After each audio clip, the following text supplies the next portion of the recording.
గత కేసీఆర్ ప్రభుత్వంపై మంత్రి సీతక్క విమర్శలు గుప్పించారు. ఈ మేరకు ఆమె బోరబండ సైడ్ 3 స్ట్రీట్ కార్నర్ మీటింగ్లో పాల్గొన్నారు. కేసీఆర్ తన కూతురు కవితను వేధించి బయటకు పంపారని ఆరోపించారు. కేటీఆర్ సొంత ఆడబిడ్డ కవితనే ఓర్వలేదన్నారు. జూబ్లీహిల్స్ కాంగ్రెస్ అభ్యర్థి నవీన్ యాదవ్ గెలుపుతో మన వీధుల్లో, గల్లీల్లో, బస్తీల్లో అభివృద్ధి సాధ్యపడుతుందని చెప్పారు. స్వయంగా ముఖ్యమంత్రి రేవంత్ రెడ్డి మున్సిపల్ శాఖ మంత్రిగా ఉన్నారని, కావున నవీన్ యాదవ్ ఎమ్మెల్యేగా గెలిస్తే జూబ్లీహిల్స్లో సమస్యలు పరిష్కారం అవుతాయని సీతక్క స్పష్టం చేశారు.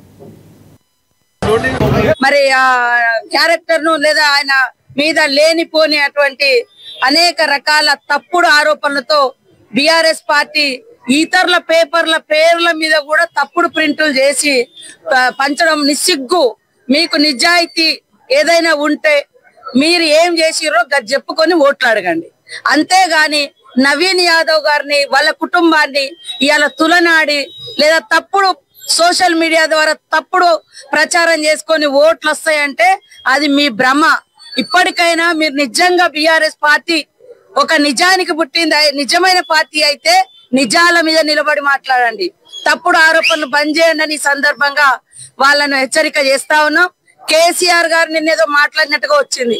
అయ్యా నవీన్ యాదవ్ తండ్రి మీకు బండిస్తేనే మీరు బయటకు వచ్చిరని ప్రచారం ఉంది.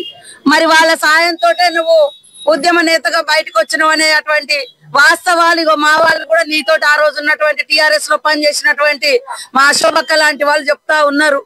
అంటే ఈ రోజు తిన్నింటికి మరి కన్నం పెట్టే నేచర్ ఎవరిదంటే కేసీఆర్ కుటుంబంది.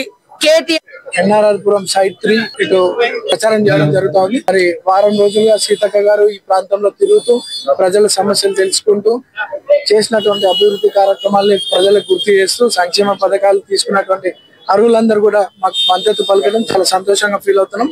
ప్రచారం చాలా బాగా జరుగుతోంది. ప్రజల స్పందన చూస్తుంటే ఈ ప్రాంతం నుండి మంచి మెజారిటీ ఓట్స్ వస్తాయని చెప్పి మేము భావిస్తా ఉన్నాము. ప్రజలు ఈ రోజు కాంగ్రెస్ అధికారంలో ఉంది, రేవంత్ అన్న పాలన పైన నమ్మకం ఉంది. కాంగ్రెస్ కే గెలిపించుకొని బస్తీలు డెవలప్ చేసుకోవాలి, భవిష్యత్తుని